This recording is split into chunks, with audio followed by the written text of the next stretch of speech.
It may not be an all built-up environment and may have the tendencies of being chaotic, but the actors say they are evolving.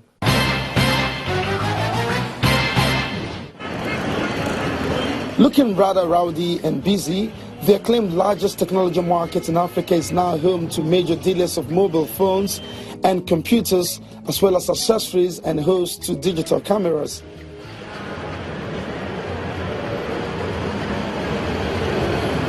The idea, the notion that it's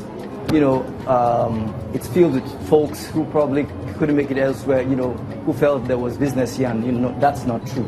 A lot of us are very educated. A lot of us are very focused.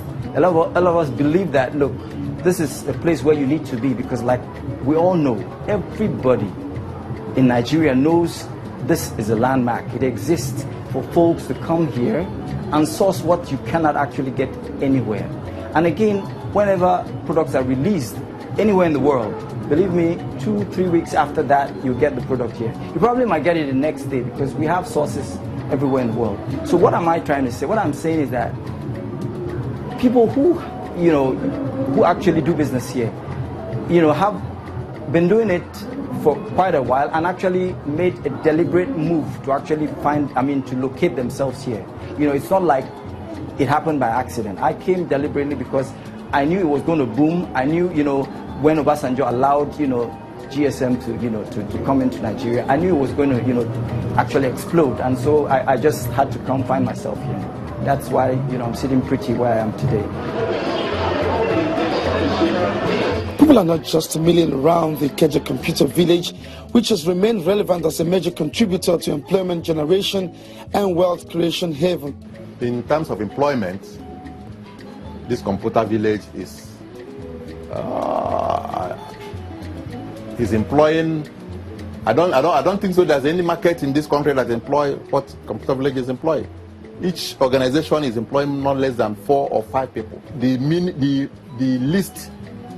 least office here in Computer Village. You can imagine the other big offices. Some of them are taking 10, 15. Engineers, you can think of whatever courses they are here working with us.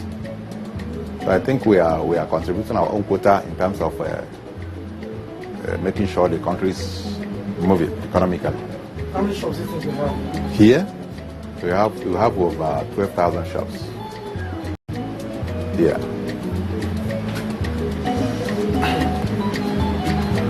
We have over 12,000 shops. I see that apart from the organized shops, offices, mini, you still see little people hanging around. Do they also make money here? They do. People selling CDs, selling they are making a lot of money. They're making a lot. The computer village is a I don't know why government don't want to look inwards in computer village. People are surviving here without nothing. Some people are downloading, you fix your phone, and all these people you are seeing there, they are all graduates. Those tables there that are fixing phones, all of them are graduates. They are university graduates. Because of the condition of this country, there's no white-collar job now. So the people that want to survive, they come in here in Computer Village, they will definitely survive because there are a lot to do. What are the other little trades that you can mention that not really the phone or the computer? Yeah, a lot of ancillary work. A lot of them are there. There's people selling food.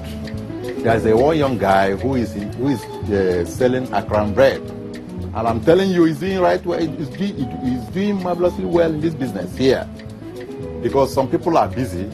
Some of our staffs are busy. They cannot go and buy food. Those Akram bread, and I don't know how the boy just found out this. I don't know how he came about it. He started the business and he's booming, selling Akram bread, and He supplies it all? No, he's just selling to offices. He goes to supply to the offices? Yes. And he's doing marvelously well in the business. So Computer Village is a place where whatever you are doing and you are serious in it, definitely will survive. You don't talk of the people selling the food vendors, the fruit vendors, whatever you think about. All of them are here and they're all doing well. I see people hawking CDs around. Is that also a means of livelihood? Are they surviving like that? Well, I don't. There's a situation where you see yourself and you don't have a choice than to do what, because those people hawking CDs, they may not have some money.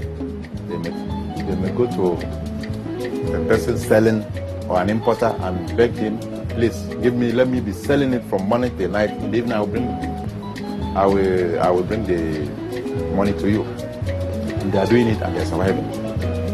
I can tell you one guy who was hawking that CD. Before you know it, he has a small attachment shop. Today, he's doing a big business because he's a sincere person. He went to one guy and said, please be giving me this, I will be selling it to you and be giving you money in the evening. And they were doing it. Before you know it, he's into the business full now. So there's a lot in Computer Village. I must tell you that. There's a lot in Computer Village. Things are happening here. Indeed, everything around here feels the impact from the presence of this market that was never planned from inception. Property value has gone up significantly, and that has not also escaped the eagle eye of revenue collectors in Lagos. So that from evading tax and being unwilling to pay, leading to a shutdown of the market twice in 2008, we are told the market now effectively has a continued record of paying tax. Based on this organization, this Phone and Allied, we liaise with the Lagos State Tax Authority, organize ourselves, and we help them to drive the tax in this market in order to make sure that every person that is here do his civil duties. So they all pay their taxes. It's in the record. If you go to Lagos tax office now, they will tell you that they work together with Phone and Allied to make sure that everybody pay their taxes.